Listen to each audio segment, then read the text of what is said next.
Direct tax laws. Hi guys, we had done few concepts of income tax, जो हम use करेंगे बार बार.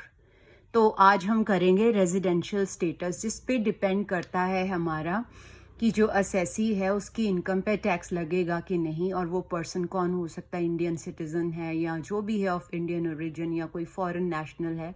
तो कुछ चीज़ें हम पढ़ेंगे जिससे आपको पता चल जाएगा रेजिडेंशियल स्टेटस का. ठीक है, तो क्या है कि ज़रूरी नहीं है कि जो पर्सन हो वो इंडियन ओरिजिन का या इंडियन ही हो, फॉरेनर भी हो सकता है. अगर वो इंडिया में आता तो उसकी इनकम टैक्सेबल होगी. तो ये हम डिटेल में पढ़ते हैं.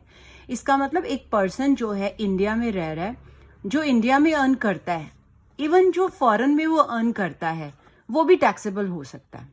ठीक है, और ये जो स्कोप ऑफ टैक्सेबिलिटी में है कि इसका मतलब ये है कि जो इनकम टैक्स है वो किस पे डिपेंड करता है, किस चीज को देख के हम स्कोप में लेते हैं इनकम को टैक्सेबिलिटी के लिए. ठीक है, that is based upon, that is dependent upon residential status of the assessee. And on the basis of residential status सिर्फ इंडिविजुअल एंड HUF, इसके बारे में मैंने कल आपको बताया था कि अगर इंडिविजुअल हो और HUF हो, बाकी अदर्स जो हम बाद में देखेंगे, इन दोनों के बारे में ये है कि रेजिडेंशियल स्टेटस के को हम 3 पार्ट्स में डिवाइड कर सकते हैं रिगार्डिंग इंडिविजुअल एंड HUF. एक तो ऑर्डिनरी रेजिडेंट, दूसरा not ordinary resident, third is non resident. सिर्फ इंडिविजुअल और HUF के केस में ये 3 चीजें आती हैं. अगर कोई और असेसी हो तो वहां पे ये नॉट ऑर्डिनरी रेजिडेंट नहीं आता. सिंपल ये आता है कि 1 पर्सन रेजिडेंट है और दूसरा नॉन रेजिडेंट होगा. समझ गए हो ऑल इन ऑल? तो ये नॉट ऑर्डिनरी रेजिडेंट सिर्फ HUF एंड इंडिविजुअल में एप्लीकेबल होता है. राइट, उसके बाद इनकम टैक्स के अकॉर्डिंगली नेशनैलिटी या domicile of a person hardly matters. कहने का मतलब मैंने अभी आपको बताया है कि चाहे वो इंडियन नेशनल हो या बाहर का हो. ठीक है, इसमें इंपॉर्टेंट क्या होता है कि कौन सा पर्सन फिजिकली प्रेजेंट था इंडिया में एक पर्टिकुलर टाइम के लिए. तो इसके डिटेल्स हम पढ़ते हैं आगे. वेट, अब रेजिडेंशियल स्टेटस इंडिविजुअल का हमने कैसे डिटरमिन करना है. ठीक है, कि एक पर्सन रेजिडेंट है या नहीं है. ठीक है, सो अ पर्सन इज रेजिडेंट और non resident depends upon 2 basic conditions. Section है हमारा 6, सब सेक्शन है इसमें 1. तो ये हमें बताता है 2 बेसिक कंडीशंस. ये हमें बताएगा कि पर्सन रेजिडेंट है या नॉन रेजिडेंट है. बेसिक कंडीशंस 2 हैं. क्या क्या है? नंबर 1 कि जो कोई भी पर्सन है वो इंडिया में एटलीस्ट 182 डेज प्रीवियस ईयर में फिजिकली प्रेजेंट हो. अब मैं एक बात बता दूं, एटलीस्ट का मतलब है ईदर 182 डेज और मोर देन 182 डेज. तो एटलीस्ट में आपने 182 को इंक्लूड करना है. अगर कोई पर्सन 181 डेज रहता है इसका मतलब वो रेजिडेंट नहीं होगा. अब समझ आ गई एटलीस्ट का मतलब? तो हमारी कंडीशन है कि प्रीवियस ईयर में, जैसे हमारा ये असेसमेंट ईयर चल रहा है, तो इसका मतलब 2021 और 2022 में वो पर्सन एटलीस्ट 182 डेज के लिए इंडिया में फिजिकली प्रेजेंट होना चाहिए. ये हमारी होगी बेसिक कंडीशन नंबर 1. और ये दूसरी कंडीशन है कि प्रीवियस ईयर में फिजिकली प्रेजेंट होना चाहिए वो एटलीस्ट 60 डेज. वहां 182 था ना, यहाँ है 60 डेज प्लस इसमें एक और कंडीशन है. वो क्या है कि अगर प्रीवियस ईयर के प्रीसीडिंग 4 ईयर्स की बात की जाए, कि जो प्रीवियस ईयर से पहले 4 साल हैं, उसमें वो इंसान एटलीस्ट 365 डेज जो है वो फिजिकली प्रेजेंट होना चाहिए इंडिया में. और ये मैं पहले ही बता दूं, चाहे 182 डेज हो, 60 डेज हो या 365 डेज हो, ये जरूरी नहीं है एट अ स्ट्रेच हो. जनवरी में वो कुछ दिन लगा सकता है, अप्रैल में कुछ दिन लगा सकता है. ऑल इन ऑल हमने ये देखना है वो फिजिकली कितने दिन प्रेजेंट था, एड ऑन करके सारा क्लब करके. ठीक है, तो ये हो गई हमारी दोनों बेसिक कंडीशंस. अगर इन दोनों में से कोई पर्सन एक भी पूरी कर देता है वो रेजिडेंट तो हो ही जाता है. इसका मतलब अगर कोई दोनों कंडीशंस, मतलब इनमें से एक भी पूरा नहीं करता, तो वो क्या होगा? Non resident. ऑब्वियसली बात है. अब हमारे पास एक थर्ड कैटेगरी इसमें नॉट ऑर्डिनरी रेजिडेंट. उसके लिए हमारे पास है एडिशनल कंडीशंस, वो मैं आपको बताती हूँ. लेकिन ये जो मैंने बताई है आपको basic condition A and B, और मैंने स्पेशल लिख दिया और कि दोनों में से एक हमारी फुलफिल होनी चाहिए, राइट। उसमें 3 एक्सेप्शन है जिसमें हम बी को कंसिडर नहीं करते, सिर्फ ए को करते हैं। थोड़ा सा मैंने लिख दिया ताकि आपको नॉलेज होनी चाहिए, क्योंकि एग्जाम में इतना भी लिख दोगे ना तो आपको मार्क्स मिल जाएंगे। एक्सेप्शन में जिसमें हम सिर्फ बेसिक कंडीशन ए वाली देखेंगे। कैसे? एक तो इंडियन सिटीजन हो जो कि मेंबर ऑफ द क्रू हो, किसका? फॉरेन शिप का, फॉरेन बाउंड शिप की कोई फॉरेन की शिप है उसमें वो क्रू का मेंबर होना चाहिए, इंडियन सिटीजन, माइंडेड। सेकेंड है कि कोई अगर बाहर चला गया है एम्प्लॉयमेंट के लिए, किसी की जॉब बाहर है तो। उसके बाद थर्ड एक्सेप्शन हमारी क्या है कि कोई सिटीजन ऑफ इंडिया हो या पर्सन ऑफ इंडियन ओरिजिन, ये भी आप डिटेल में पढ़ लोगे, अगर वो इंडिया में आता है फॉर अ विजिट, ठीक है। तो ये 3 एक्सेप्शंस है, इनमें हम सिर्फ ये वाला देखेंगे, बी वाला नहीं देखेंगे। तो अकॉर्डिंगली हम रेजिडेंशियल स्टेटस को डिटरमिन करेंगे, ओके। तो अंडर सेक्शन 6 सब सेक्शन 1 मैंने आपको बेसिक कंडीशंस बता दी हैं। इसी सेक्शन के अंडर क्लॉजेज आ जाते हैं या सब सेक्शन आ जाते हैं, मैं बता देती हूँ। एडिशनल कंडीशंस है जो हमें बताएगा कि कोई जो पर्सन है, रेजिडेंट तो है, क्या वो ऑर्डिनरी मतलब नॉन ऑर्डिनरी रेजिडेंट है या you can say not ordinarily resident है कि नहीं। ऑल इन ऑल इस कंडीशन को जो मैंने आपको अभी बताया, मैंने बताया ना इसकी 3 कैटेगरीज होती हैं। देखिए कौन सा, एक तो रेजिडेंट होना चाहिए ऑर्डिनरी रेजिडेंट, एक नॉट ऑर्डिनरी रेजिडेंट। तो वो कौन होगा नॉट ऑर्डिनरी रेजिडेंट, वो मैं अब आपको बताऊंगी। उसके लिए ये हमें दोनों एडिशनल कंडीशंस को फुलफिल करना है, मीट करना है, ठीक है। तो देखिए ये हमें बताएगा कि कोई नॉट ऑर्डिनरी रेजिडेंट है कि नहीं। फर्स्ट एडिशनल कंडीशन क्या है कि बेसिक तो है ही है, दोनों में से एक मीट कर दोगे तो वो रेजिडेंट तो हो ही जाएगा, नहीं मीट करोगे तो नॉन रेजिडेंट हो जाएगा।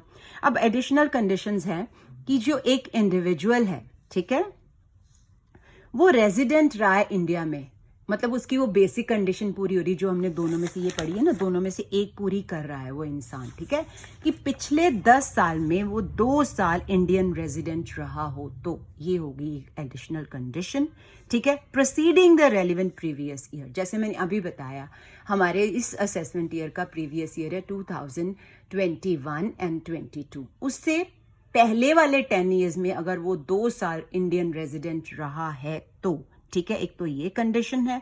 दूसरी एडिशनल कंडीशन है कि वो 7 ईयर्स में, again proceeding the previous year, जो हमारा साल चल रहा है प्रीवियस ईयर, उससे पहले के 7 साल में अगर वो 730 डेज एटलीस्ट इंडिया में था, अगर ये एडिशनल कंडीशन फुलफिल करता है तो, ठीक है। एक तो हो गया 2 आउट ऑफ 10 प्रीवियस ईयर्स, दूसरा हो गया कि 7 प्रीवियस ईयर्स में वो 730 डेज एटलीस्ट रहा हो इंडिया में। अगेन मैं वही बात बोलूंगी, नॉट एट अ स्ट्रेच, आगे पीछे हो सकता है, नो प्रॉब्लम, ठीक है।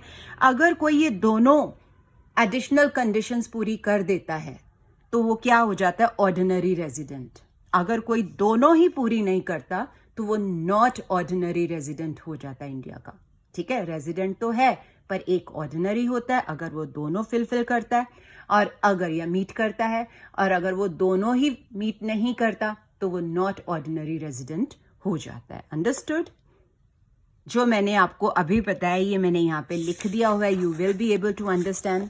तीनों का मैंने अलग अलग हेडिंग में, तो आप नोट्स बनाओगे आपके लिए इजी हो जाएगा। मैंने तीनों कॉन्सेप्ट आपको बता दी है। अब हम करेंगे एग्जाम्पल, ठीक है। तो मैं फिर भी अगर आप कहो तो मैं बता देती हूँ, अगर ऑर्डिनरी रेजिडेंट की बात हो तो वो क्या करेगा, बेसिक कंडीशन दोनों में से एक पूरी करेगा और एडिशनल दोनों होनी चाहिए पूरी। अगर नॉट ऑर्डिनरी रेजिडेंट है उसमें सिर्फ बेसिक एक होनी चाहिए, क्लियर, एडिशनल का कोई लेना देना नहीं क्योंकि वो मीट नहीं करता। नॉन रेजिडेंट वो होगा जो बेसिक एक भी कंडीशन पूरी नहीं करता, ठीक है। तो अब एग्जाम्पल करते हैं। देखिए मिस्टर ए है, इज अ फॉरेन सिटीजन, तो इंडियन नहीं है, फिर भी देखो क्या है, not being a person of Indian origin, since 2000 he visits India every year in the month of Diwali, you know, for 100 days. उसके बाद find out his residential status for the assessment year 2022 and 23.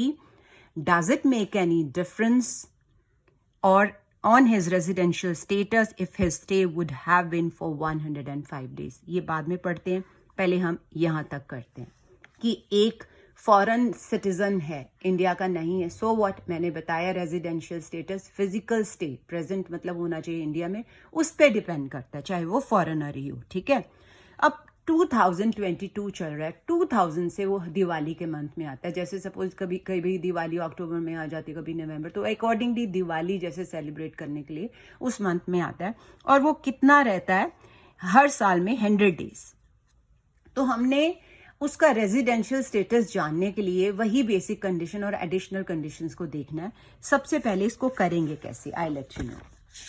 आप इसको cut short करके exam में लिख सकते हो, because I have to make you understand, इसलिए मैंने प्रॉपर लिखा है, ठीक है। तो बेसिक कंडीशन पहले हम देखेंगे अंडर सेक्शन 6 सब सेक्शन 1 क्या मीट हो रही है, फुलफिल हो रही है। अब यहाँ पे ध्यान से देखो, बेसिक कंडीशन थी कौन सी, एक तो सबसे पहले क्या थी, कितने डेज की, सोचो और मेरे को बताओ। ये मैंने यहाँ पे लिखा था, मैंने आपको बताया था कि at least 182 days in the previous year, या मैंने बोला था 60 डेज वाला, ठीक है ना, कि उस 60 डेज उस प्रीवियस ईयर में और प्रोसीडिंग ईयर्स में मैंने वो बताया था टोटल उसका कितना होना चाहिए, स्ट्रेच एट अ स्ट्रेच चाहे ना हो 365 डेज का। तो 182 डेज याद रखना है, 60 रखना है, 365 डेज याद रखना है।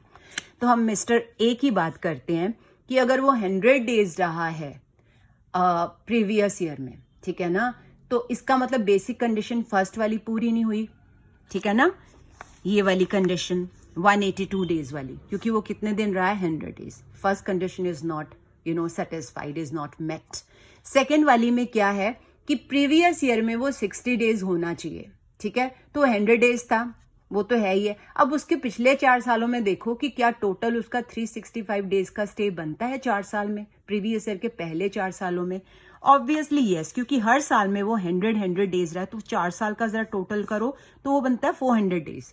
इसका मतलब फर्स्ट वाली तो बेसिक कंडीशन वो नहीं फुलफिल कर पा रहा, लेकिन सेकेंड वाली कर पा रहा है, क्योंकि प्रीवियस ईयर में वो मोर देन 60 डेज रहा, और even proceeding to previous year जो 4 ईयर्स थे उसमें वो 400 डेज रहा। इसका मतलब ये वाली बेसिक कंडीशन वो फुलफिल कर रहा है। इसका मतलब वो इंडियन रेजिडेंट तो है ही है, उसका रेजिडेंशियल स्टेटस क्या है, रेजिडेंट है, वो ऑर्डिनरी रेजिडेंट है, ठीक है। अब देखना है कि नॉट ऑर्डिनरी रेजिडेंट है कि नहीं, मतलब आपने रेजिडेंट देख लिया, नॉट ऑर्डिनरी है कि नहीं, उसके लिए हमें एडिशनल कंडीशंस को देखना है, ठीक है।